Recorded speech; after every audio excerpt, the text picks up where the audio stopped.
Hello everyone, my name is Harrison and this is the all-new 2022 Toyota Tundra. Sorry for the kind of shaky camera footage and possibly wind noise. I'm in Kansas and it's kind of windy, and I also am not a professional photographer, videographer, but beside the point. It's all new, redesigned from the ground up, fully boxed frame. They did go away from the leaf spring to a multi-link coil rear suspension. See, it's got the iForce 3.5 liter twin turbo with 389 horsepower, 479 pound-feet of torque, which is a massive improvement upon the other one.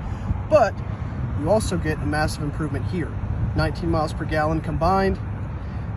This is an SR5, but you can see there are plenty of options that are available on this, bringing the total to 54,435. Do a little walk around to show you. I do like the contrast. When I saw it in pictures, I didn't think I would like the contrasting black with the color on the end caps of the bumper, but I do actually think it flows well. LED tail lamps. This is not a traditional handle. It's just a popper with the dampened tailgate. This is a composite bed. The great thing about that is it's not going to become corroded. You're not going to dent it, ding it up. And you also have this nice little household style power inverter back here, LED bed lights. Kind of back up and give you a Tundra stamp there into the tailgate. I really don't think video or pictures can do this truck justice until you see it in person. You do have plenty of legroom back here. This is the Softex seating. Additionally, in the rear here, you've got household style power outlet. So if you work and you need a laptop, you can power the laptop in here or charge kids' devices if they're in the back seat. Plenty of room. One of the things I really like about this is this ledge here. You can see it's about as deep as my hand, and it works great as like another armrest. You do have a center armrest there tucked into the middle seat, but I just like that, especially when you're in the driver's seat. I'll kind of give you an example of what I'm talking about here. It lines up perfectly. My arm's on the armrest. Lines up perfectly with the steering wheel. You have all of your Toyota driver assist, radar cruise control, lane departure alert with steering assist and lane trace assist. This one, being an SR5, does carry over the traditional analog gauges with the smaller multi-information display there in the center. And you can scroll through that using this portion of the steering wheel. And then all of your radio controls are here on the bottom. Automatic headlamps. Over here you can see you've got quite a few buttons. This is going to control your automatic braking and pre-collision system. This is going to be your lighting, odometer trip, automatic stop start off. I hate that feature personally. Automatic headlamps, or automatic high beams, sorry. So if your high beams are on, it can detect if a vehicle is approaching or if vehicles are approaching you. Sorry, I keep getting phone calls. Heated steering wheel, and this is your button right here for your power inverter. Four-wheel drive controls, a little bit different than what you're used to with the Tundra if you have one now. It's a push button. They use these in the Lexus GX models. It works great. Drive mode, tow haul mode. This right here, you have trailer backup assist with straight path assist. So if you have a trailer behind you, it will keep the trailer straight. Basically, you just control the gas and the brake, and it controls the steering wheel. This right here is your panoramic view monitor. So you can see up here on this huge 14-inch display.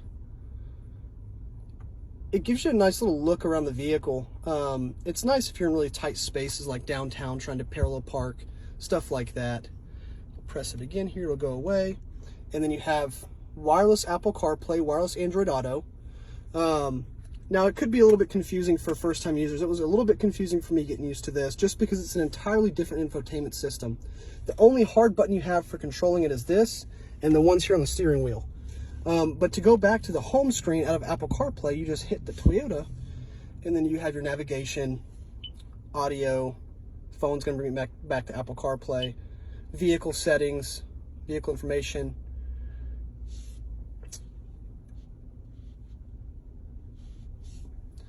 It's pretty it's user-friendly and fairly intuitive once you get used to the different layout. Toyota, for a long time, especially with the Tundras and the Sequoias, have had a bit dated technology. I'm trying to get the camera to focus here. Heated seats, all of your climate control settings here. This has dual zone climate control. I like the feel of the buttons. Obviously they're plastic, but they have a good, durable, rugged feel. I don't think, you know, they'll become sticky or gross over time. You also got this massive center console here. This is like a nice little coin tray. And then if you have two different buttons here on the passenger driver's side that open up the whole thing. USB, USB-C, more coin storage, little tray. And then you have plenty of storage right here with nice little ambient lighting for your phone. Your phone fits perfectly right there. And then other storage for business cards, wallets, stuff like that. But yeah, another thing I want to show you and just kind of highlight, because I just noticed it when I got in this truck, is the backup camera is phenomenal. It is very nice. You can choose what angle. I mean, there's so many different views on this backup camera. Oh, you even have a bed view. That's awesome. You can choose what sort of trajectory you have displaying. You can turn on the camera auto on or off. So like if you're at slow speed, it will automatically default to the front camera. This is really nice. I like it a lot. Gotta say, I'm pretty impressed.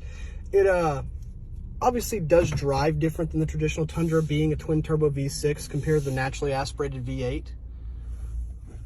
Do this too here. One nice thing about this too, you can see me, right? But let's say there's an obstacle obstructing your view in the rear. You can have this digital rear view camera that is, there's actually a camera in the tailgate that displays all of this in real time. I would really prefer that on nights, so I can know if someone's behind me, etc. Just a nice little convenience feature. I'm kind of wrapping things up. Now I'm starting to ramble. Oh, another thing you have too, automatic power folding mirrors with blind spot monitoring in them.